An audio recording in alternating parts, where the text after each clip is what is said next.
What's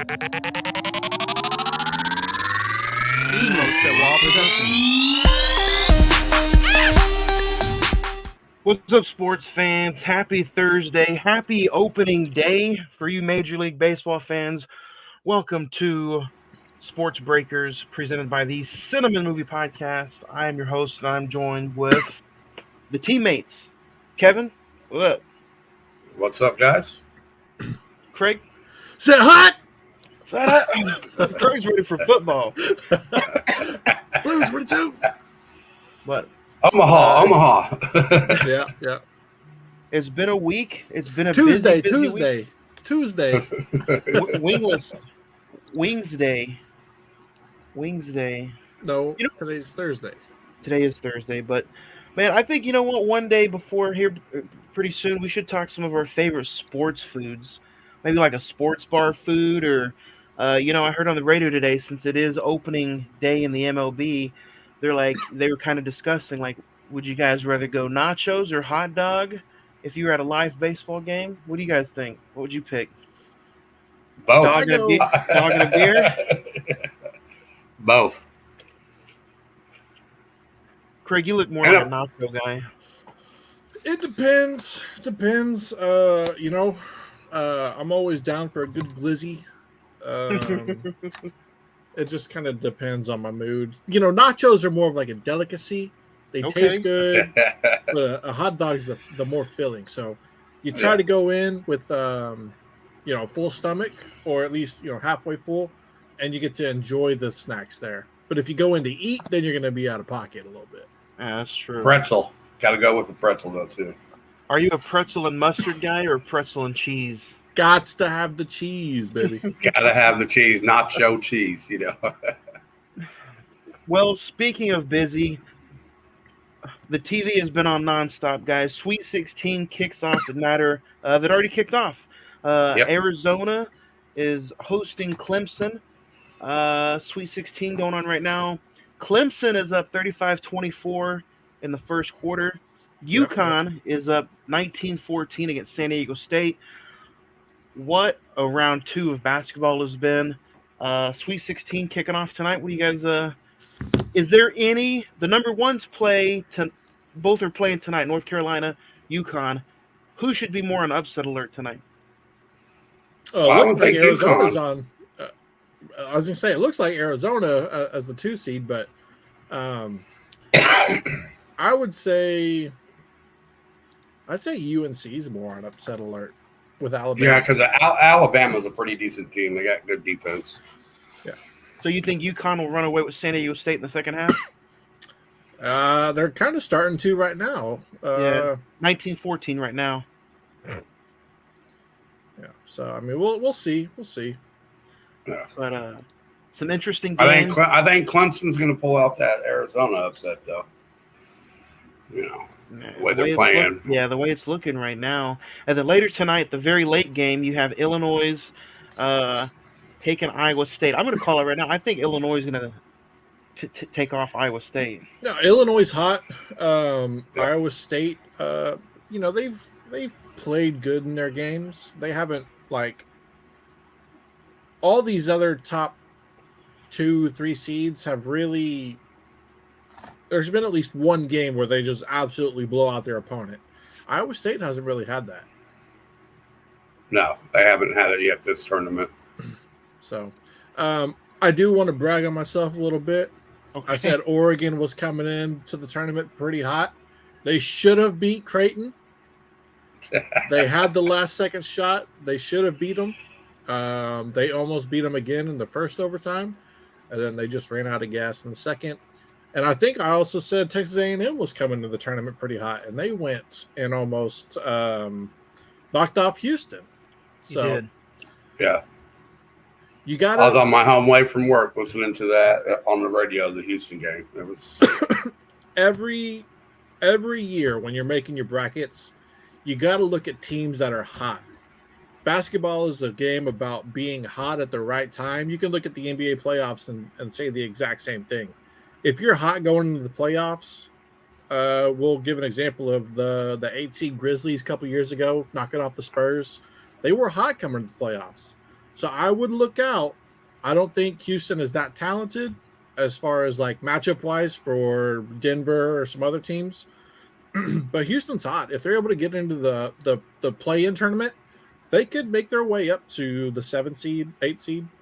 So I would just look out for that. I think if they're in the 9-10, they can only make it to the 8. So last episode I believe we had was last Friday or last Thursday. So we were able to talk about round 2. And then Sweet 16 continues off tomorrow. NC State, Marquette, Gonza, Purdue, Duke, Houston, and then Creighton, Tennessee. So does that mean we have a whole week then of no basketball, and then the final the Elite 8 starts Wednesday, right? The Elite 8 is next week. I'm not sure what day. I think it's Friday. No, it's Saturday, Sunday. And then the Final Four is during WrestleMania weekend, I believe. Man, that's what they're competing. So that means Final Four is next weekend then, April 5th and 6th. Yep. April 6th and 7th, Final Four. Yep, because you got Sweet 16 Thursday, Friday, Elite 8 Saturday, Sunday, Final Four next Friday. Oh, damn. So Elite 8 is this Saturday, Sunday. Yes. Yep. Dang. Yep. Final Four is next Saturday, and championship will be on that Monday, I believe, is what the date is. Yep. Yeah, it looks like UConn's running away with it right now, 27-18 after we just got done saying it was 19-14, so they look like they're going to probably take control of that. These two games may look like they're blowouts. What do you think will be the better game tonight, Alabama, North Carolina, or Illinois, Iowa State? Oh, Illinois, Iowa State for sure. Yeah, closer. Yeah, they're similar to each other. They have a lot of similar comparisons. Alabama gets their defense going; they could run away against North Carolina. It could. Or I don't want to say run away. I think the key to North Carolina tonight is their shooting guard, their point guard, Davis. Yep. If he's not able to hit shots, I want to say Alabama is fairly comparable in size down low. So it can become a game of a gritty game of rebounds, defense, and who gets more turnovers. It's kind of who wants it more right now between those two. Let's get into the next topic. Last night, it's trending right now. NBA, bad call last night. Before we get into that, Oklahoma City lost to the Rockets. But Craig, I'm sure you probably heard about it. I'm sure you did too, Kevin, about that bad call. You guys want to talk about that? Well, let's talk about, the bad refs. How is Chet Holmgren going to play 18 minutes when he hasn't fouled out at all this year? 18 minutes? Seriously? You want to talk about fixed or rigged? The NBA is riding the Houston Rockets 10-game win streak because before Houston got hot, there was no storyline. We have 1 through 10. It's just where are they going to finish? Yeah. So now Houston's right on the heels of Golden State. You had Draymond getting ejected last night. First 4 minutes of the game. There's a storyline. There's something around the NBA going into the playoffs, and it's not just where these teams can be seated. So I think the NBA. We've had plenty of NBA players talk about. I believe it was like Evan Turner and some people with Philly at the time talking about it's Game 7 versus Boston, and he was like, "Man, I'm ready to win this game," and they're. His teammates saying, like, if we want to win, we have to win by 15 to win by 1. They know who they want to advance. And if you want to advance being the team that they don't have planned, you have to show out and show up to make them, you have to force their hand to you basically have to actually make it your own way. And I do thoroughly believe it's a hot take. Because a lot of people give WWE, stuff about this, but sports are rigged, man. I don't want to. It's kind of scripted. It has to be. Come on now. Like, I think there's just so much money involved now with betting. I think it's And I still think to this day some NBA referees are still more involved with betting than the whole Donahue thing, right? Isn't They that have a that much guy's bigger name? hand in the game compared to Yeah, NFL Yeah. referees. Yep. yeah. And I think, I somebody asked me today, do the referees have that much control of the way a game ends? And I'm kind of like, yeah, but also, there is that talk that the basketball is the much tougher sport to officiate than maybe the NFL or some other sports. What do you guys think about that? About it being just a tougher sport to officiate? I don't. I think football would be a tougher sport. Basketball, you got your two sideline refs, your back ref that watches the backcourt. I mean, you got three of them. Yeah, I know it's hard to keep your eyes on the ball and the off-ball fouls, but most of those refs, they watch the ball player with the ball. They watch it unfold because their plays are set design. Compared to NFL, once that snap of the ball, everything's different. Yeah. And there's a lot of late whistles in the NBA here lately, NCAA, all that in basketball. I mean, it's just that was a foul, and they're getting ready to run down court. There's a whistle. Some late whistles I'm okay with. There was one a week or so ago where the contact was marginal. It should be a foul, but it was marginal. And if he makes the basket, play on. Let's go. If he misses the Yeah. basket, he got fouled enough to, you know what I mean? It's like it wasn't. There are some gray area foul calls where I'm like, okay, that's cool, play on, or yes, it's a late, that's fine. But then Yeah. there's some where it's just obvious. It's like, Well, I think it was last weekend during one of the tournament games. They went to the replay booth like 4 times within the matter of 2 minutes and then went to commercials. Yeah. And it's like, come on, these guys are stopping the flow of the game. Yeah. And as a fan, that really just interests me and almost makes me want to tune out because of that sometimes. You can obviously tell when there's something more to games because you watch one game and it's free flowing, the correct fouls are called, and it's just a normal basketball game.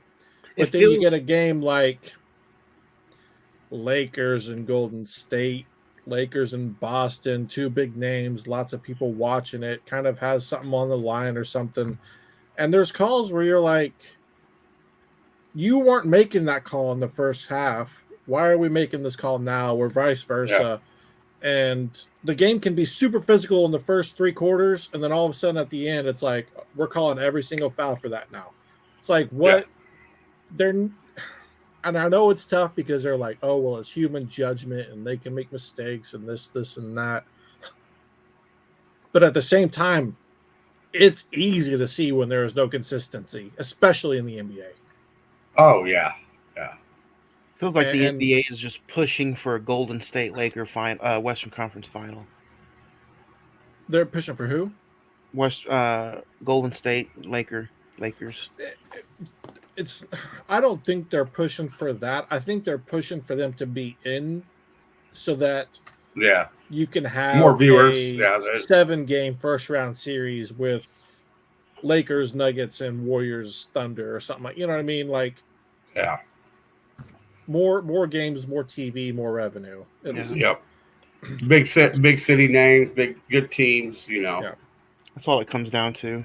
Revenue, TV rating. One sport I do like to watch that I feel like is fairly, I haven't watched a lot of it, so maybe I'm wrong, but I feel like hockey's fairly called fairly evenly.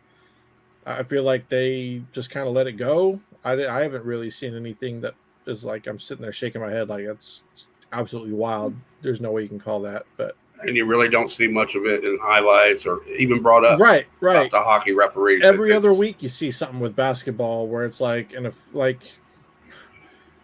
there's not a thing with hockey officials where they're like, you're not the star of the show. And people say that all the time about the NFL and NBA. Yep. But yeah, going to Kelly Oubre, I believe that's who you're talking about, Kelly Oubre with the Sixers. Or the Wizards? Sixers. Yeah, it's Kelly Oubre Jr. Yeah, he got fouled, man. Like, it's plain and simple. And they can sit there and be like, well, we didn't see it. Blah, blah, blah. Yeah. And then I hate the rules where it's like, oh, we didn't call it this way, so you can't challenge the call.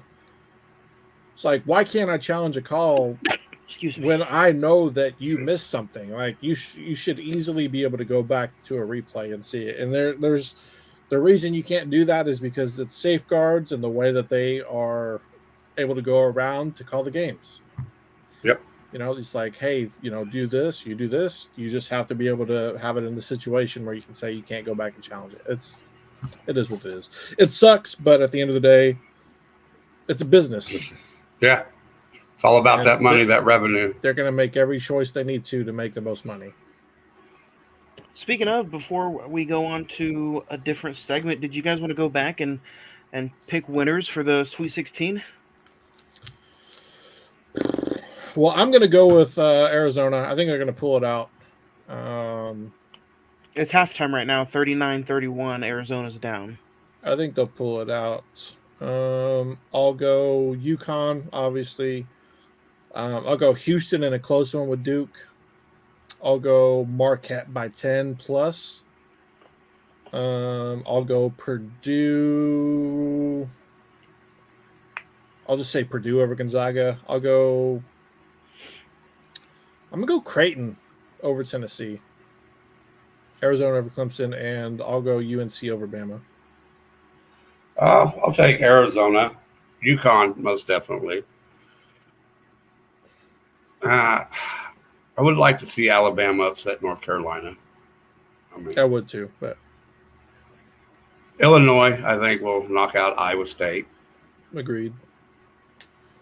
And then Marquette, if they keep playing the way they're playing, you know, they had a good run last year. The coach has been in this position before. So I'll take them. Purdue, Zach Edney, he's hard to stop once he gets going. If he gets a double-double by halftime, and if Purdue shooters can perform, that's where that will help them. I think Houston could knock off, take Duke out. Creighton, I don't know. I have to go with them because they're a good shooting team. Once they catch fire, and towards the end of the year they caught fire, so that's what got them in, a good seed where they're at. Yeah. It's just when I look at Tennessee and how close of a game that was with Texas, like Texas does have good talent on their roster, especially in the spots that they have the talent.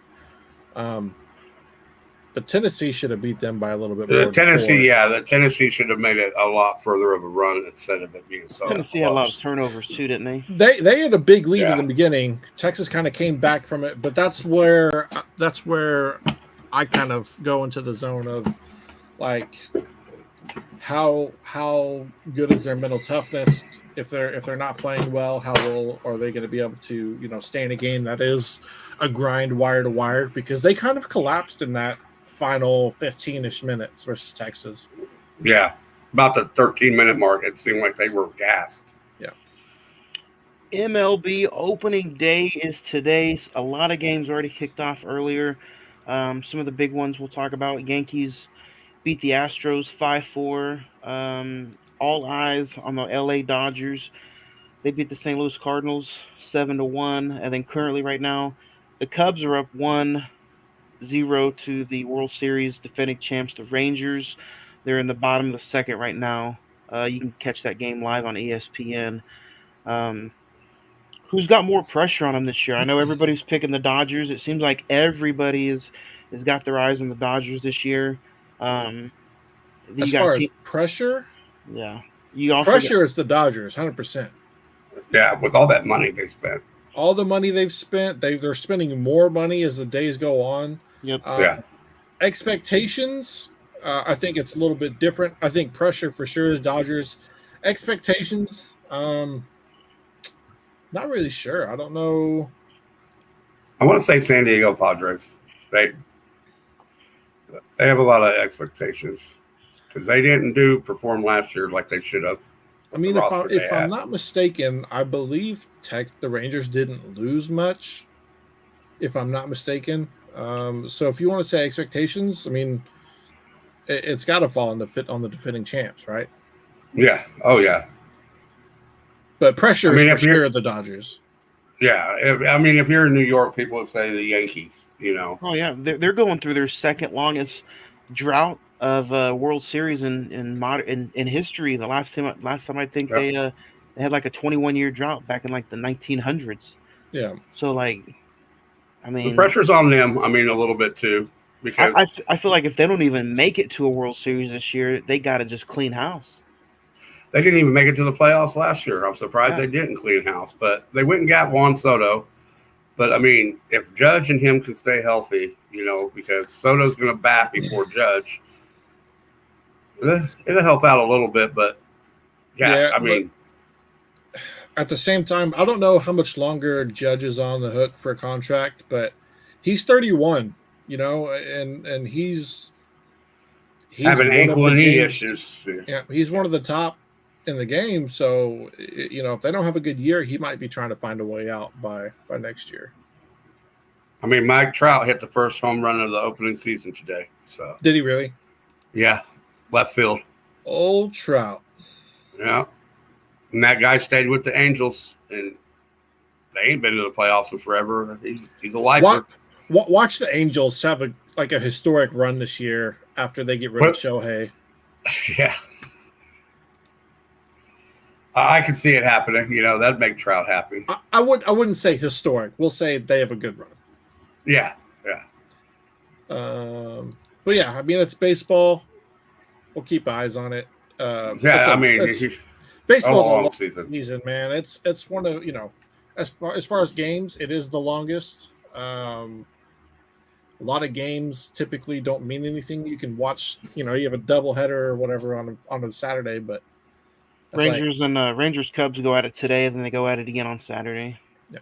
So I mean, it's like there's just so many games where it's like you kind of get into a numb part of the season where it's like it's all right, the first week, 2 weeks, 3 weeks, you're like, okay, yeah, baseball's back. Then you go into a numb period where it's like, okay, we lost a game, it's fine, we can lose another game, another game. But you get into that All-Star break kind of right after it, and it's like, okay. Yeah, after the All-Star break, after July. You can't lose these games. You can't. Yeah. You got to really kind of pay attention, and you have to, Kevin, we talked about this a few weeks ago. I think it was on the very first episode. Baseball is just a long season, like what, 182 games? 162. I think it was the longest.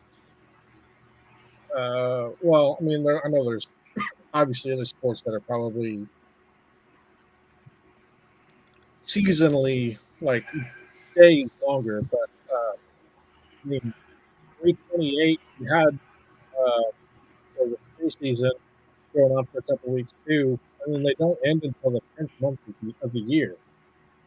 It's you're going essentially 7 months of baseball, and football is only August to February, so about 5.5, 6 months. 6 months. So, and I mean, it's a grind. Baseball ends towards like October. That's where that hunt for October, and that's when it gets interesting. Yeah. As long as the standings are close, as long as teams are close within each other, that's what makes it interesting. A lot of teams are still going through some pro days as the draft is slowly approaching.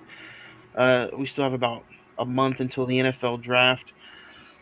Drake May had a lot of eyes on him today, and it looks like he's jumped up to the second best quarterback in the draft. Some are saying he might be the best quarterback in this year's draft. Some people are saying he might be following to the New England Patriots right there in the first round. Have you guys been keeping up with some pro days? Anybody been, splashing your eyes lately? Also, Michael Penix. Yeah, Penix caught my eye today. Yeah, he had a good pro day. So yeah, I haven't really been. Jaden Daniels, he's looking like he might be also. It looks like it's between Jaden Daniels and Drake May, who might be taken right after Caleb Williams. Yeah, I would go May. I mean, I just It's hard he's to that tell. NFL. Yeah, but Drake May to me has that NFL typical style play. You know, because he played for North Carolina. They weren't one of the best teams in college football, but I mean, he performed, and he didn't really have nobody.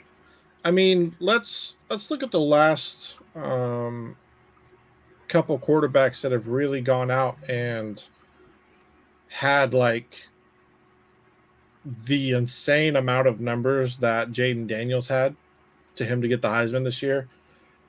And you look at, the ones that have gone on to the NFL, and not many of them are Produced. good in the NFL. I mean, Kyler, Baker, it took Baker a while. He got out of a terrible situation, but I think the latest RG3. Really the latest one to really show out is, I just had his name from Cincinnati, Joe Burrow. Yeah. I mean, Burrow's been good. He's got elite receivers around him. A couple. Tyler Boyd's pretty good. I think they would have been right back in the AFC Championship mix this year if he didn't get hurt. Now it's going to be interesting to see what they do without the running game. I don't know why they released Joe Nixon. I really don't. But I think Cincinnati is still that team that can. I think Cincinnati is Patrick Mahomes' kryptonite. Yeah, I mean, they beat him the 1 year, but I don't know about kryptonite. Joe Burrow's got to stay healthy. Patrick Mahomes adding Hollywood Brown, I think, is it's on their radar, but I think it's a little bit lower than it needs to be. When Marquise Brown was elite at Oklahoma, he was elite. I mean, he's got speed, he's got good hands, he can fly. Now he's not Tyreek. Tyreek was a little bit different. He was a freak with speed, and he had good gravitational balance, and so Tyreek's one of a kind when it comes to that. But I think you got to look at who was throwing to Marquise Hollywood Brown back in the day. Okay, you've had Lamar throwing it to him. Kyler Murray was throwing to him as well. Yeah, but even when he was with Kyler wasn't fully healthy. They didn't have a really good line. The defense was kind of bad. You had Kingsbury. Kingsbury's no Andy Reid, and Kyler's no Patrick Mahomes, if we're being honest, NFL wise. But there's a big height difference too. It's going to be interesting to see what Hollywood Brown does with an actual quarterback. I say actual quarterback very loosely, with a pass happy system that relies on wide receivers being great. With a great quarterback thrown to you. So I think the NFL trolls out there, I'm already upset seeing people are already out there crowning the Kansas City Chiefs as 3-peat champs. I'm like, come on, guys. That season hadn't even started yet. There's a lot that can change. It's a long season, man. Injuries, people can get let go. All kinds of things can happen. But I mean, the only way I feel they three-peat, they get in the playoffs. They're a hard team to beat in the playoffs. That's. I think the only way they can three-peat is they stay all healthy, first and foremost. That's the only way most teams can win. But I think they need another receiver. I'm sure the referees will help them out too. I don't want to say anything about Buffalo until Buffalo can prove that they. Well, Buffalo's a joke. Have it. They're the San Diego Chargers of the Peyton Manning and Tom Brady era. They get there, but they can't do anything. They have an elite offense. They have an elite quarterback. But at the end of the day, you're not able to win those games for whatever reason. The Baltimore Ravens, A, if Lamar would have showed up, and B, there was a lot of non-holding calls against the Kansas City Chiefs offensive line. Speaking of refs, Baltimore would have went to the Super Bowl. That's how close that game was. I think Baltimore needs first off, Baltimore's going to have 2 really good tight ends this year because Isaiah likely showed up and showed out towards the last part of that year. So you have him and you have Mark Andrews. You're going to be able to run more double tight end sets. likely is a better pass blocker, run blocker than Mark Andrews. And you got Henry in the back. You got Henry in the backfield now too. You added Mark. So Henry. they're going to load that box. Yeah. So I mean, if they're able to go, kind of what the Tennessee did, where you're able to do downhill, and they got the O line to do it. The old, go 12-man formation, one wide receiver, 2 tight ends, running back, fullback, because they have a good fullback as well. You do that, and then Lamar play actions off of that. It's a recipe for success this year for them. Yeah. Because, Gus Edwards led the league in touchdowns for the Ravens because of that O-line. Yeah. Yeah. Baltimore has, if you want to look at. They have the right recipe to win. Yeah. They have the recipe to win, I believe. If they stay healthy. Baltimore has had a big issue of staying healthy. Yep. Another thing, a lot of people, I got to bring him up. I got to bring him up at least once a week. Dak Prescott's contract still hasn't been renewed. The draft is approaching. Do we see any big surprises and dropping like incidents happening with those guys? Or is it just a matter of they're reconstructing to make this a massive deal? Because it seems like as we get closer to the draft, I got to release some stress, and I don't know what to do, because it's like if you let Dak go, I feel like you're still setting yourself back another 5 years. But if you keep Dak, you're stuck in the same hole you've been the last 5 years. Yeah, I think what Jerry Jones is doing as an owner, which him, Crazy Jerry. I think he's going to let McCarthy and Dak play out this year and see what they do. And I know everybody was super upset. Dallas didn't bring anybody in, with like big names. You got to go back and look. Kevin, you're a Green Bay fan. That's just not what Mike McCarthy does as a head coach. He builds in the draft. He builds, unproven players. So I'm hoping with the release of Tony Pollard, some people are even like bringing Zeke back. I don't think we need Zeke. I think let's trust Mike McCarthy. Let's trust his system. He's only in year 4 or 5? I believe 5. He's already won more games in 4 years than Jason Garrett did in almost like 10. And let's come on now. Like, we were talking about a franchise who kept Jason Garrett for 10 years. That's ridiculous. Well, let's be honest. Jason Garrett, it's a part of the family. And that's probably one of the only reasons he stuck around that long. That's true, but you also have great coaches in there that had came in, and Jerry Jones just wouldn't even give him the time of day. Bill Parcells, Wade Phillips, like these guys stuck around. Bill Parcells wasn't even around long enough to have a cup of coffee. He didn't even give him time to do what he had planned in to do. So I don't know. I think. So you're saying that he doesn't give some people enough time, he gives others too much time. He gives the yes men too much time, and the people who want to run things their own way and try to win a championship, he doesn't give them enough time. And hence why they haven't won in 30-something years. Yeah. So I'm a little optimistic. I wish they would have hired Rex Ryan as their defensive coordinator. I think Rex Ryan is all talk. I think Mike Zimmer was the better hire. I like Mike McCarthy as a head coach. I hated him at Green Bay, but he proven and did what he needed to do to win in Green Bay. People were saying he had a Hall of Fame quarterback, but look at the defenses that he built. Look at some of the running backs that it was Mike McCarthy as the offensive guru. Aaron Rodgers Aaron Rodgers didn't have the same numbers after Mike McCarthy left. No. So this is Dak's, fourth full. Actually, this is only going to be his second full year in that Mike McCarthy system after letting go Kellen Moore, which was another stupid hire. And he kept around too long. So I don't know. I think Dak is still the guy. I really do. I just think he just needs a little bit more Mike McCarthy juice. I don't know. There was a lot of winning moments last year that Dak did not step up to the plate. There's also a lot of winning moments where he sealed the deal and the defense let a player or two go. Yeah. Yeah. Well, that's where that Trayvon Diggs being injured kind of hurt him. That's true. I mean, that really put it down. You know, you got Parsons. He's a Lawrence Taylor type of player. He's going to go down probably as one of the best defensive players Dallas ever had. What do you guys think of the NFL rule change about the hip tackle is no longer a recognized tackle? It's 15 yards. I think it's good. You think it's good? Are we 5 years away from flag football? No, I agree. mean, yeah. The hip tackle is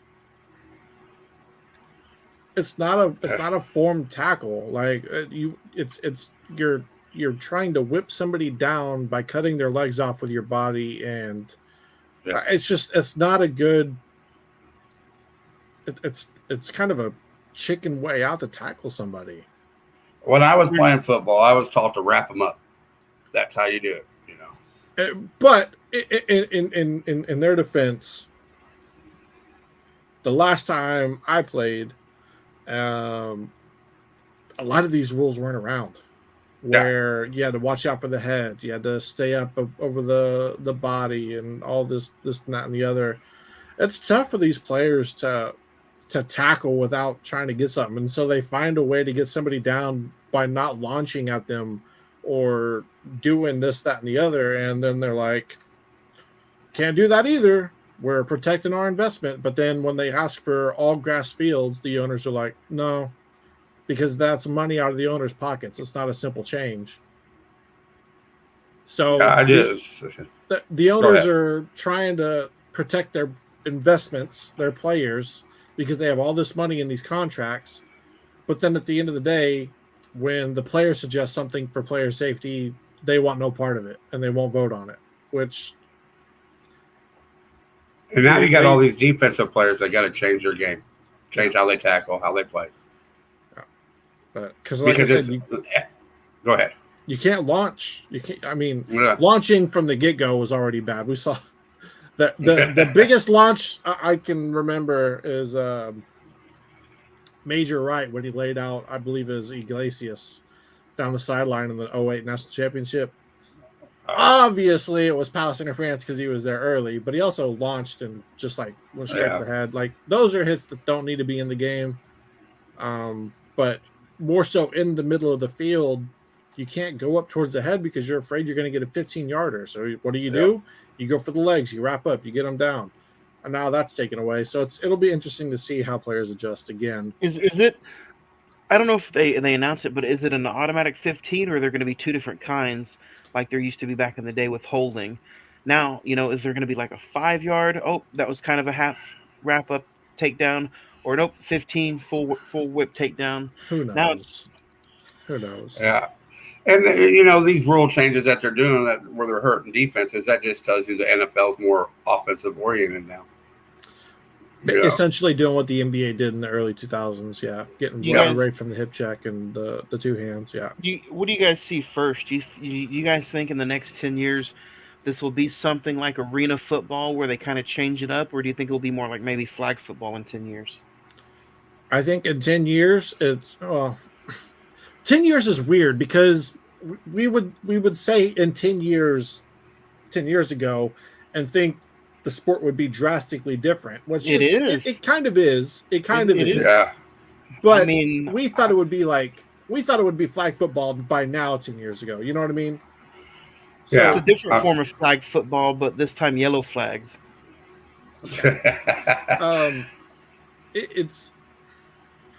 I do believe it's going to get to the point to where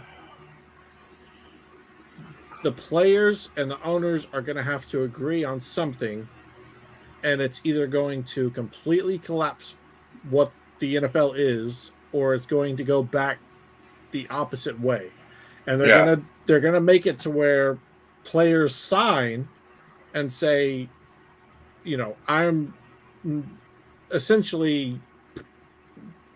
I'm choosing to play football this way. And I'm not going to come back in 20, 30 years and try to sue you like maybe some of the other players. I don't know. But there's going to be a compromise in the middle. I think it's either going to go drastically towards flag football or arena football, or it's going to start to go back to the way it was. but somebody's going to have to sign and say, yes, I'm choosing to play football this way. It almost seems Because also. Go ahead. Go ahead. I was just going to say the way the rules and tackling are changing, it feels like they're trying to move away from the running game and phase out running backs and just spread and pass all day. Trying to do a 7-on-7. Because if you have a big running back like Derrick Henry coming right towards you, you got two ways to tackle him. They almost are taking away those two different ways to tackle him. Because if you kind of go head to head, you can't do that really anymore if you lean with your head. And then if you try to take Derrick Henry out by the waist or the knees, now that's a flag too. So Yeah. And the way these running backs are getting paid, it's like let's just phase out that position. Let's just almost make it 8-on-8. The NFL, it seems like they're trying to turn every game now with all these rules to the Pro Bowl. Yeah. Like a Pro Bowl type of feel. Don't touch them, because they make the money. They're the face of the games, certain players. What's going to happen, though, is, was it the XFL or whatever? Yeah. Is that still what's coming around? It's the UFL or something like that now. They're like combining. Yeah. They don't have nearly. They kind of have the same rule set, but it's not as prominent of the way NFL is pushing out these rules. Like, yes, they had the NFL or the kickoff change way before the NFL did. They're trying to mitigate things in areas they can, but they're also allowing the game to be played kind of the way it's normally played. And I know people are going to say, well, change isn't always bad. It's for the greater good of their health. But at the same time, it's like, you don't know what you signed up for. You don't see baseball changing. Oh, you can't slide into first because you might hit their ankle. You know what I mean? Like, it's a part of the game to be or hit. You can't dive head first. Right. You can't, basketball is trying to do the flagrant fouls where if you hit them upside the head or something, which LeBron gets a slap on the head and they're like, oh, let's go take a replay. Like, come on, dude. He used that flopping for Space Jam, so. It sucks. Personally, I have a different opinion about where things will be in 10 years, but we'll see. I think either everybody's going to go to be a basketball, baseball, hockey fan, and football is just going to get phased out, which it's hard to say that because football is the prominent sport in America. Yeah. Yep. But it's the prominent sport because of the way it's played. And if they change the way that it's played and change the complete identity of what football is, and it turns into arena football, people watch arena football, yes. But at some point, people are going to realize this is not anything remotely close to what I used to cheer for. And it's going to lose a lot of viewers. It's not what we grew up on, and once that happens, that it will change a lot of things. You'll lose a lot of viewers, Or they might be like, hey, we're losing this generation, but here comes this young generation who's going to be accustomed to this style of football. And I mean, let's take a look at it. Like their viewership, their TV ratings are still 40, 50, 60, 70 million viewers a game, and that's just regular season games. Yeah. So, yeah. But I think, like I said, if it keeps changing, you'll see a drop in those views. I think once the NFL sees the dollar signs leave, they will not care about player safety.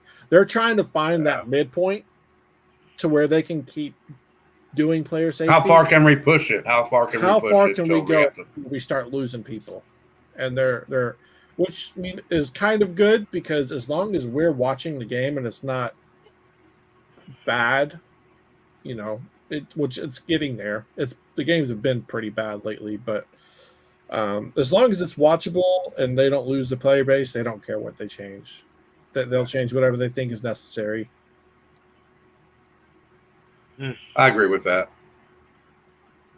It's all about the dollars. But what a week! We just got no spring break, Sweet 16. MLB opening day, WrestleMania season's right around the corner, in NFL draft. So A lot of people are like, it's not that peak sports season. There's some pretty good golf tournaments going on right now too. Um, I believe women's softball is kicking off pretty good, pretty hot. Uh, man, NHL's getting ready to start their playoff run. yeah. Speaking of, before we get into some WWE talk, Craig, have you been to the new OU women's softball facility yet? Going there April 13th and April 20th to watch them play BYU in Houston. So that will be my first experience with either softball facility. I've every year I always say I want to go, and then by the time I had kind of money or like the want to like go to a game, because I've been keeping up with OU softball since like 2012, 2013. They had that big run in 2015, I believe, when they won the championship. So, I mean, I've been keeping up with them for a long time, but it's like, I'll go next year or I'll go when I have a daughter. Because it's like, I can watch them at home and not be like, feel weird about it. Well, it's also like fighting the crowd, fighting the heat, Yeah. maybe. Yeah. The drive time. We don't have time for that no more. And, I was like, I'll go to a Women's College World Series game next year. And that next year was COVID. And so after that, prices skyrocketed. OU became really good, went on that big run. So I haven't really been able to go and watch them, but I got some tickets. I'm going to take Adley, and we're going to go check them out 2 weekends in a row. Nice. You'll definitely have to come back with a on the field report. Let us know how everything looks and smells and the feel of everything. It looks good. Stadium looks really good. Oh yeah. There's a few things where I'm like, it looks kind of weird. Like the TV in the back, when you're looking at the pitch, it kind of looks like it's off center. And so it looks kind of weird, but yeah, like I said, the stadium looks great. OU men's stadium looked pretty good when we drove by it the other day. But yeah, I mean, number one in the Big 12, number one in the country for softball. Big 12, I know we were number one last week. We did lose to West Virginia a couple times. We smacked them the first game and lost the next two. So we're a stickball school now. We're pretty good. Gymnastics. Oh, you guys are pretty good. I'm about to say gymnastics been out there doing their thing too. Not only did they win the Big 12, they broke a record. They set the highest record of all time in that win in the Big 12 championship, which is like 198.95 or something like that, which is insane because like you do all these events, which means you can only be off by like a couple tenths in each event for each person to have that accumulated score be that high. So she had 3 10s out of like 4 events, Jordan Bowers. So pretty good. Pretty good. We'll see what happens when they get to the championships. But that's all I got. I'll come back and I'll tell you guys how the stadium looks. Yeah. All right, man. You gonna stick around for some Raw talk? Yeah, I'll stick around. It was one of the most highest viewed, rated, most attended shows in recent memory. This past episode of Raw was a banger. Kevin, did you get to check it out? I didn't get to check it out, but I've caught some highlights. So man, we'll run through it. I only got to check the Hulu version out. They rearranged the entire stage because of how many tickets they sold. They made everything a smaller stage. Michael Cole even said it on TV. It's the 11th straight sellout for a TV show that they've had. They haven't had these numbers since the Attitude Era. And a big, we're on the road to WrestleMania. Yeah, true. But The Rock has made his presence felt, and he's making this show watchable. He's making it edgy. Man, Cody Rhodes kicked off with a promo to open up the show.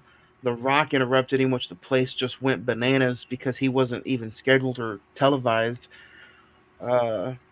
You also have the CM Punk. If you guys did you check out the promo, the 3-way promo with CM Punk, Seth Rollins, and Drew McIntyre? Yeah. That was gold. I think Drew McIntyre's doing some of his best work right now.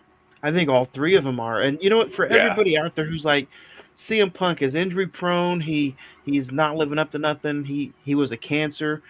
He's putting up. I think he's also a big reason for some of these numbers. And then whenever he's on TV, he still talks like he hasn't left in years. Um, I like how they're teasing a Seth Rollins heel turn. You know, Yeah. the darker clothes he's wearing, the faces he's making when people leave his presence. I don't think he's going to turn anybody on Mania. I think they're going to save that for the Monday night after. Afterwards, yeah. Yeah.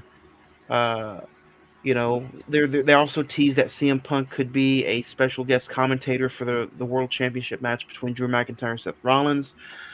We're talking about some great promos, but they also will run through some of the matches. They're still teasing Candice LeRae's darkness. She's beating up on almost everybody she gets in the ring with. DIY and the New Day, a dream match maybe 5 or 6 years ago, but they finally had a pretty good contest on Raw. It ended in a no contest with a big brawl. Everybody get ready for the ladder man match for the tag team titles at WrestleMania. Um, what do you think about Becky Lynch and the Rhea Ripley promo? Did Becky Lynch actually shed some I real tears? I don't know, but she sure hit the hell out of Dominic. She hit him pretty hard. Yeah, I mean, You can definitely tell she hit the entire jaw. yeah. I've watched it in slow motion. I was like, oh, I wonder if Seth Rollins gets beat up like that at home. Yep, this is interesting. Bronson Reed defeated Sami Zayn. Sami Zayn is challenging Gunther for his historic Intercontinental Championship reign, but Sammy's losing on the way to Mania, so kind of setting that up pretty interesting. Yeah, Uh, Mania, like I said, I think there's going to be. I don't see Sammy winning. Jey Uso went off against Nakamura. They gave Jey Uso the win. Seems like after Mania, they're just going to skyrocket his ass. I would not be surprised if he gets Money in the Bank. Jey, I think everything is going to be coming to Jey in the next few years. And then the show ended with a brawl. Cody Rhodes and the Bloodline, and then The Rock out of nowhere in the back. He just, they fed him everything. The Rock was this big bad monster. He kicked the shit out of Cody Rhodes. Yeah. Took him outside, put him in the rain, kicked his ass. Actually said the F word on TV, but it was obviously bleeped out. Man, his weight belt that said Mama Rhodes, that yeah, a full heel. Attitude Era is back. Yeah, they're pushing a lot of stuff. I think there's some talk that when they hit the Netflix, should Raw be TV 14 again or TVMA?